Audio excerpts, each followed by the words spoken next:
Oceans cover 71% of our planet, with the sunlit layer we know making up only a fraction of the total volume.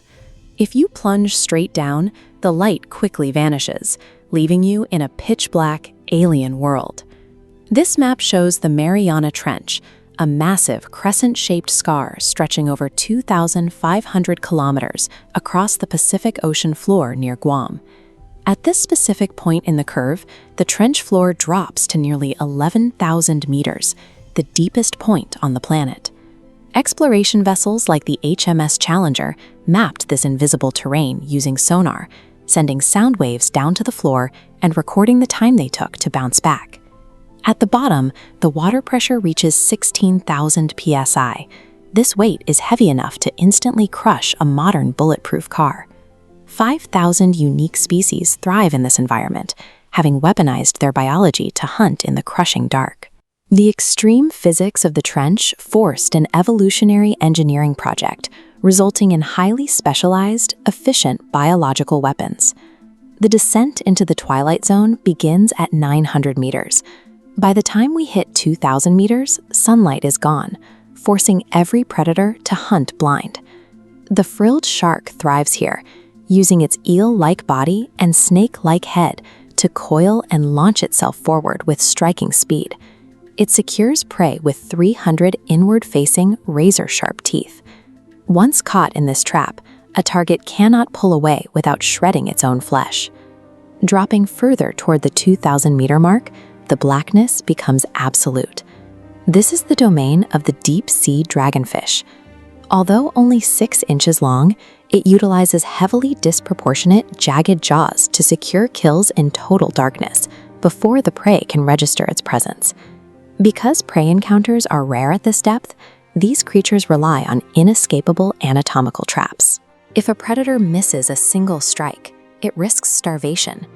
At 4,000 meters, the water pressure increases the energy cost of movement. High-speed chases become biologically impossible, forcing predators to adopt more efficient tactics. The goblin shark is a master of these energy-saving tactics, growing up to 16 feet long and weighing over 200 kilograms. Instead of swimming toward a target, it dislocates its entire jaw, projecting its teeth outward to snap up prey while keeping its heavy body motionless. Other predators in this zone rely on sensory manipulation, using light to navigate the complete darkness. The telescope octopus uses sensitive tubular eyes to scan for movement, while pulsing its translucent glowing arms to lure curious prey into reach.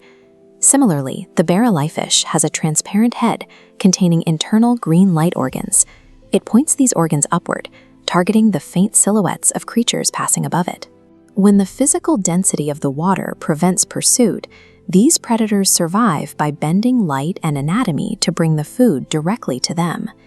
At the 9,000-meter abyssal limit, the water pressure is so violent that almost no complex biology can endure it.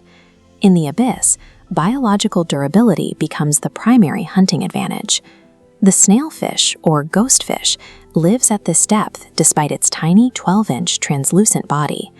Its biology withstands an active load of over 170,000 kilograms, the weight equivalent of a Boeing 777 aircraft resting on its spine. The snailfish dominates the deepest hunting grounds because it is the only predator capable of existing within them. These anatomical traits function as precise biological responses to the most difficult survival puzzle on Earth. Deep-sea hunters face a specific paradox. While they are built to withstand crushing pressure, their bodies are incredibly fragile to minor changes in their ecosystem. Specialists like the goblin and frilled sharks are now rarely seen, and their low populations indicate they are moving toward extinction. The Mariana Trench is a living laboratory of extreme engineering, proving that life will weaponize itself in unimaginable ways to survive at the absolute physical limits of our planet.